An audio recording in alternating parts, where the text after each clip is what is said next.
সকলকে আমার আনন্দিত জয়গুরু। আশা করি প্রত্যেকে ভালো আছেন। আমরা আজকে চলে এসেছি সৎসঙ্গ বিহার সোনামুখী, বাঁকুড়ায় অবস্থিত। এটি আমার চোখে দেখা সবথেকে বড় মন্দির। মানে এই গেটে পা দেওয়ার সঙ্গে সঙ্গেই, বিশ্বাস করবেন কি না জানি না, নামের একটা সাঁইথিক ভাইব্রেশন আমি অনুভব করেছি। দেখতে পাচ্ছেন এই বাঁদিকে যেটা দেখাচ্ছি, এটি হচ্ছে মন্দিরের গেস্ট হাউস। প্রচুর ঘর, এগুলো সম্পর্কে আমি ডিটেলসে পরে বলছি। সামনে মন্দিরটাকে দেখাচ্ছে, দেখুন সামনে কত বড় গ্রাউন্ড, সামনে ফোয়ারাও রয়েছে, এখানে গাড়ি রাখবার জায়গাও রয়েছে। এটি হচ্ছে অফিস ঘর। আর এখানটায় আগে শ্রী আচার্যদেব বসতেন আগে, এখন বর্তমানে অবিন দাদা বসেন ওখানে, এবং আচার্য ভবন আলাদা করে করা হয়েছে ওই মন্দিরের গ্রাউন্ড ফ্লোরে।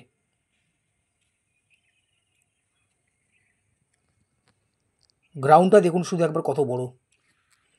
এখানে আসলেই বোঝা যাবে, কিভাবে আসতে হবে সেটা আমি বলে দিচ্ছি পরে। দেখুন আচার্য ভবনটা দেখুন, ওপরে ঠাকুর ঘর, এদিকে বড় মা বড়দা রয়েছেন, শ্রী বিগ্রহ। অনুমতি নেই বলে তাই আমি ভিডিও করতে পারিনি ভেতরে।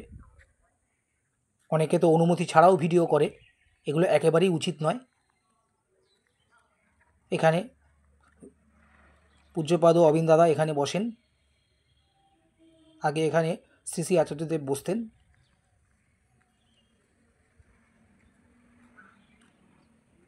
দেখুন মন্দিরের বাগানটা কতটাই সুন্দর।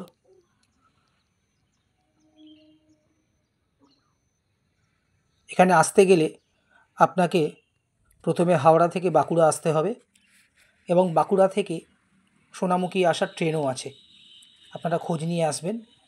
এছাড়াও আমরা যদিও বাসে করে এসেছি, আমরা যখন বাঁকুড়াতে গিয়েছিলাম, বাঁকুড়া লোকপুরের ওখান থেকে আমরা মেন রোড থেকে আমরা বাস ধরে আমরা এখানে এসেছিলাম। বাস থেকে নামার পরে টোটো ছিল, টোটো ভাড়া করে আমরা এই মন্দিরে এসেছিলাম। কিন্তু ট্রেনে আসলে এখানে সুবিধা হয়, বাঁকুড়াতে নেবে, ওখান থেকে আলাদা ট্রেন আছে সোনামুখী আসার, জিজ্ঞাসা করে নেবেন, খুবই সহজ রাস্তা আসার। শুধু একবার রূপটা একবার দেখুন, বিশাল বড় এরিয়া জুড়ে এই মন্দির। আস্তে আস্তে আমি সবটাই দেখাবো আপনাদেরকে, এবং এখানে থাকা খাওয়ার সুব্যবস্থা রয়েছে। এবং সবথেকে আশ্চর্যকর ব্যাপার হলো, এখানে থাকা এবং খাওয়ার জন্য কোনো রকমই চার্জ নেওয়া হয় না। আমি আবারও বলছি, এখানে থাকা খাওয়ার জন্য কোনো রকমই চার্জ নেওয়া হয় না, কোনো বাধ্যবাধকতা নেই। আপনারা খুশি হয়ে যেটা দেবেন, যে অর্ঘ্যটা দেবেন, সেটি এখানে সাদরে গ্রহণ করা হয়। আমরা যেরকম এখানে দুদিন ছিলাম, একটা দিন ছিলাম এখানে, আমরা যৎসামান্য যা পেরেছি সেরকম অর্ঘ্য দিয়েছি, এরা সাদরেই গ্রহণ করেছেন। দুবেলা আনন্দবাজার, এখানে থাকবার সুব্যবস্থা, ঘরগুলোও খুব সুন্দর। সময়ের অভাবে আমরা ঘরটা ভালো করে দেখাতে পারিনি, বাট ঘরগুলো খুবই সুন্দর, একেবারে ঠাকুরবাড়ির পার্সোনাল রুমের মতো। এটি হচ্ছে আনন্দবাজার ভবন, গ্রাউন্ড ফ্লোরে আনন্দবাজার করানো হয় এখানে। কিন্তু উৎসবের সময় আনন্দবাজারের জায়গা, মানে এখন ভান্ডারা নাম হয়েছে, ভান্ডারার জায়গা আলাদা। দেখুন বাগানগুলো কত সুন্দর সুন্দর, নানান ধরনের গাছ, এখানে গাছের কোনো শেষ নেই। সব ধরনের গাছ এখানে প্রায় পাওয়া যায় বললেই চলে। ভান্ডারার জায়গাটা আবার দেখাচ্ছি। এখানে এখন মন্দিরে যারা যারা থাকেন এবং যারা যারা গেস্ট হিসাবে যারা আসেন, তারা এখানেই এসে ভান্ডারাটা করেন। আমরাও করেছিলাম। আমরা যেদিনকে রাত্রেবেলা গিয়ে পৌঁছেছিলাম, ওই দিনকে পাঁপড়ের ঝোল, ভাত, ভাজা ভুজি ইত্যাদি সব পেয়েছিলাম। খুব সুন্দরভাবে খেয়েছি, একেবারে অমৃত। আর অমৃত হবেই না বা কেন, রাজাধিরাজ সম্রাটের জায়গা এটা, যিনি আমাদের প্রিয় পরম। আগেই বলেছি এই মন্দিরে পা দেওয়ার সঙ্গে সঙ্গে নামের একটা সাহিত্যিক ভাইব্রেশন আমরা পেয়েছি। এবার ধীরে ধীরে ভান্ডারার মেন জায়গাটাতে নিয়ে যাচ্ছি। এই যে সামনে যে ঘরটা দেখছেন, এটি হচ্ছে ভান্ডারার মেন জায়গা। যখন উৎসব হয় মন্দিরে তখন এইখানে ভান্ডারা করানো হয়। দেখুন কত বড় জায়গা, একসঙ্গে আনুমানিক প্রায় 2000 থেকে 3000 মানুষ এখানে আরামসে বসে খেতে পারবে, কিংবা তারও বেশি হয়তো হবে, আমার আইডিয়া নেই। এই দেখুন ঠাকুরের বাণী, দেখুন ভেতরটা একটুখানি ঢুকে দেখাচ্ছি। এখন যেহেতু কোনো উৎসব নেই বলে ওই জন্য এখানে গাড়ি ঘরদোর সব রাখা হয়েছে। দেখুন সব উৎসবের সব জিনিসপত্রগুলো সব মানে সব রাখা এখানে রয়েছে। খুব সুন্দর লাগছে জায়গাটা। কত বড় এরিয়া জুড়ে এই মন্দিরটা। আপনাদেরকে অনুরোধ করব অবশ্যই আপনারা একবার হলেও এখানে আসবেন। এবার দেখাচ্ছি ফুল গাছ। দেখুন কত সুন্দর সুন্দর রং বেরঙের সব ফুল, বাহারি ইত্যাদি সব গাছ এখানে লাগানো আছে। মন্দিরের সৌন্দর্যটা আরো বৃদ্ধি করেছে এখানে। একটু আগে দেখাচ্ছিলাম ভান্ডারা, এটা ভান্ডারার সাইড দিয়ে আমরা যাচ্ছি। দেখুন কত রং বেরঙের সব ফুল গাছ। দেখুন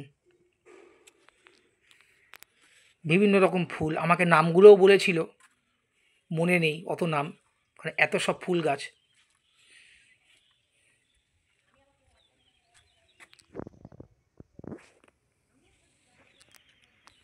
আর এখানে আসতে গেলে একটু আগে বলেছি যে বাঁকুড়া স্টেশনে আসবেন হাওড়া থেকে।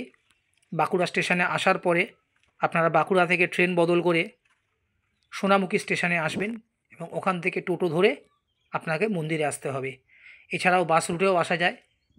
বাঁকুড়া বাস স্ট্যান্ড থেকে বাসে উঠে সোনামুখী স্টপেজ, সোনামুখী বাজার স্টপেজ এবং সোনামুখী বাজার স্টপেজ থেকে টোটো ধরে সোনামুখী মন্দির, এই দুইভাবে আসা যায়। আমরা বাসে করে আর টোটোয় করে এসেছিলাম, যেহেতু ট্রেন রুট সম্পর্কে অতটা অবগত নয়, কিন্তু পরবর্তী সময় জেনেছিলাম ট্রেন রুট সম্পর্কে। দেখুন নিয়ে যাচ্ছি এখন মন্দিরের পেছন দিকের অংশে। এখানে বিভিন্ন ধরনের শাক সবজি ইত্যাদি সমস্ত কিছু চাষ হয়েছে, দেখতেই পাচ্ছেন। দেখছেন কতটা জায়গা জুড়ে মন্দির, ওই দিকে অবধি মন্দির আছে। এই দেখুন এখানে দেখুন কত সুন্দর সুন্দর শাক সবজি সব চাষ হয়েছে, মানে সবুজে ঘেরা জায়গা, এত সুন্দর লাগছে, মানে মনোমুগ্ধকর যাকে বলে এক কথায়। পেছনে পেছন দিকে দেখছেন পাঁচিল আছে একটা বড়, ওই পাঁচিলের ওপারে কিন্তু গভীর জঙ্গল। শোনা যায় ওখানে নাকি হাতিও আছে, যদিও আমরা সেই হাতি আমরা দেখতে পাইনি, কেন কারণ জানি না। যাওয়ার জায়গা আগে মন্দিরের এখান থেকে জায়গার ছিল, কিন্তু বর্তমানে জায়গাটা মনে হয় বন্ধ করে দেওয়া হয়েছে, তো আমরা যেতে পারিনি, মানে জঙ্গলমহল। তো ওই জঙ্গলে প্রবেশ করতে গেলে বাস রুট দিয়ে গিয়ে একটা অন্য জায়গায় নামতে হয়, সে অনেকটাই যেতে হয়, সেদিকে যাচ্ছি না। জাস্ট আপনাদের এখন শাকসবজি দেখাচ্ছি। এখন দেখুন ভ্যারাইটিস ধরনের শাকসবজি, ছোট ছোট গাছপালা দেখুন এখানে চাষ হচ্ছে। এই যে পাঁচিলটা দেখছেন, এই পাঁচিলের ওপারেই হচ্ছে ঘন জঙ্গল, বাঁকুড়া ফরেস্ট।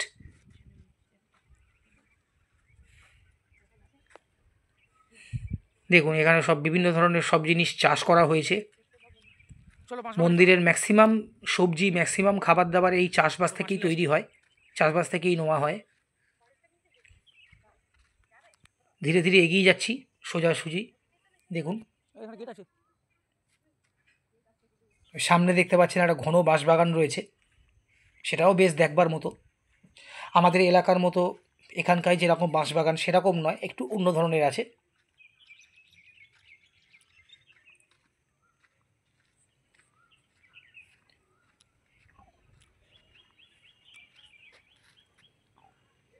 মানে এখানে এমনভাবে ঘুরছি আমরা যেন মনে মনে মনে মনে ফিল করছি যে আমরা ঠাকুর বাড়িতে এসেছি, মানে দেওঘর দেওঘর ফিল হচ্ছে, এতটাই বড় এরিয়া। দেখুন ফরেস্টটা, দেখুন ফরেস্টটা দেখাচ্ছি।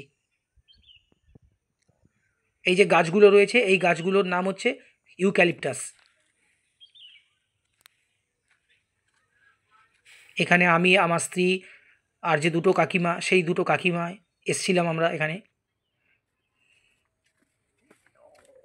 এটা হচ্ছে মন্দিরের ভেতর দিকের অংশ, আর একটা পার্ট।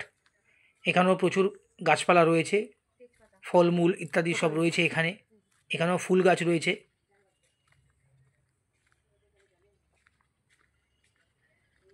ভেতর দিকে দেখাচ্ছি আমি আস্তে আস্তে।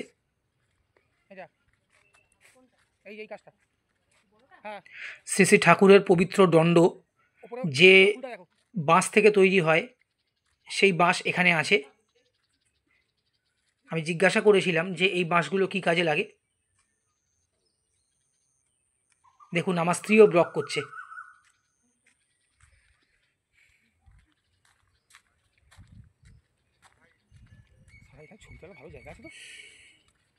দেখতে পাচ্ছেন, এটা খুব হেভি জায়গা। এখানে আবার দাঁড়িয়ে দুটো ফটোও তুলেছিলাম আমি, সুমিতা কাকিমা তুলে দিয়েছে।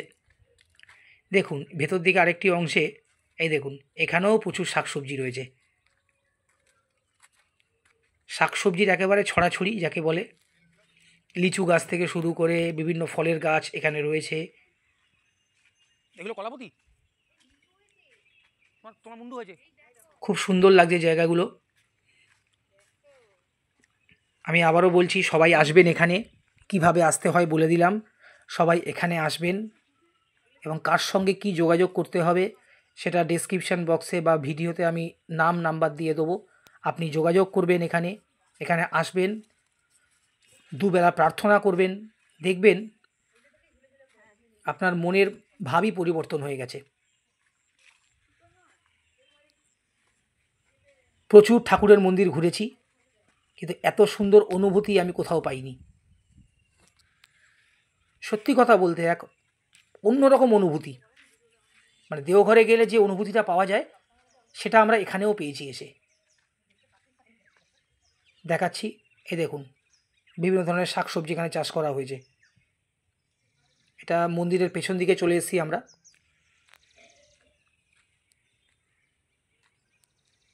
দেখুন,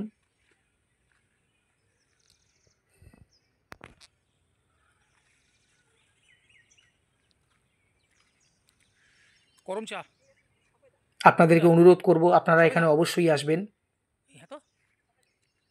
কিভাবে আসতে হয় সেটা ভিডিওতে বলেও দিয়েছি, আরেকবার রিপিট করে দিই। এখানে থাকা খাওয়ার সুব্যবস্থা রয়েছে। শুধু আপনারা যখন আসবেন ফোন করে আসবেন, জানিয়ে আসবেন কখন আসছেন, কিভাবে আসছেন সেটা জানিয়ে আসবেন। যদি 4 চাকা নিয়ে আসেন বা অন্য কোনো গাড়ি নিয়ে আসেন সেটা সম্পর্কেও অবগত করবেন এখানে। এখানে থাকা খাওয়ার সুব্যবস্থা আছে এবং এখানে কোনো চার্জেস নেওয়া হয় না। বিভিন্ন জায়গায় যেরকম একটা বাঁধা ধরা রেট থাকে, এখানে কোনো রেট নেই। ঠাকুর বাড়িতে যেরকম ঘর বুকিং করলে যেরকম কোনো রকম চার্জেস নেওয়া হয় না, ঠিক সেরকম এখানেও তাই। খুশি হয়ে যেটা দেবেন সেটাই এখানে অর্ঘ্য হিসাবে নেওয়া হয়। এখানে ঠাকুর পরিবার, এই যে জায়গাটা দেখছেন, এখানে ঠাকুর পরিবারের কেউ আসলে এখানে থাকেন, যেমন শ্রী শ্রী আচার্যদেব বা পূজনীয় অবিন দাদা এখানে থাকেন। দেখুন কত সুন্দর গার্ডেন। আবার এই গার্ডেনের মধ্যে থেকে ওই দিকে যাওয়া যায়, যেখানে একটু আগে ভিডিও করেছিলাম। তা আপনাদের সবার কেমন লাগলো এই মন্দিরটি অবশ্যই কমেন্ট বক্সে জানাবেন, এবং ভালো লাগলে সবাইকে শেয়ার করবেন। সমস্ত ডিটেলস আমি দিয়ে দিয়েছি। বিশাল বড় এরিয়া জুড়ে এই মন্দির, মানে কি বলবো, আপনারা নিজেরা আসুন, নিজেরা এসে নিজের চোখে একবার দেখে যান। একটা আলাদা অনুভূতি মনের ভেতর তৈরি হবে।